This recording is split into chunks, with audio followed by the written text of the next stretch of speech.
আসসালামু আলাইকুম প্রিয় অডিয়েন্স, উপস্থিত রয়েছে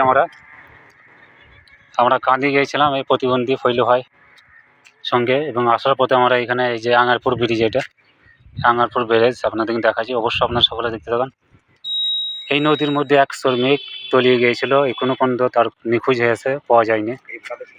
এবং উনি ছিলেন দেখা যায় জং অবস্থায়, দেখেন এই দেখতে পাচ্ছেন সামনে দেখতে পাচ্ছেন এই ভাটাতে উনি শ্রমিক ছিলেন, এখানে কাজ করতেন।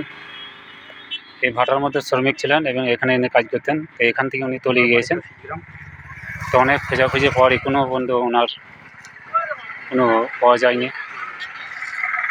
দেখেন পরিস্থিতি খুব সংলগ্ন এই আঙ্গারপুর ব্যারেজ, এখনো পর্যন্ত পানির চাপ বাড়ছে। আপনাদের সব দেখাচ্ছি। সামনে এই ভাটাতে উনি কাজ করতেন। তো এখান থেকে তলিয়ে যাওয়ার পর ওনাকে খোঁজার পর এখনো পর্যন্ত পাওয়া যায়নি, নিখোঁজ হয়ে আছেন। তো অতি অবশ্যই সমস্ত যত জনসাধারণ আছেন আপনারা অবশ্যই দেখুন এবং বেশি বেশি করে লাইক শেয়ারটা করার চেষ্টা করবেন, যাতে ভিডিও আবার নিত্য নতুন ভিডিও যেন আপনাদের সাথে পৌঁছাতে পারি ইনশাল্লাহ।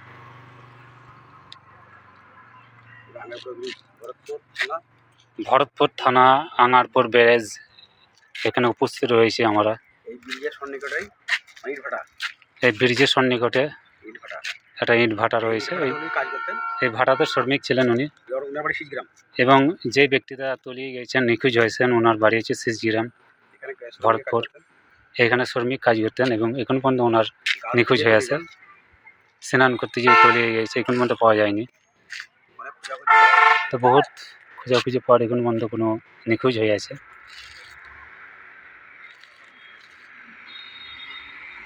সমস্ত অডিয়েন্স আপনারা অবশ্যই দেখবেন ভিডিওটা, যেন ওঠাবার চেষ্টা করবেন, অবশ্যই দেখার চেষ্টা করবেন শেষ ফিনিশিং অবধি। সমস্ত অডিয়েন্স আপনারা ভালো থাকুন, সুস্থ থাকুন ইনশাআল্লাহ। বেশি বেশি লাইক শেয়ার করবেন, যাতে নিত্য নতুন ভিডিও আপনাদের কাছে দেখাতে পারি। অবশ্যই আপনারা সকলে ভালো থাকুন, সুস্থ থাকুন ইনশাআল্লাহ।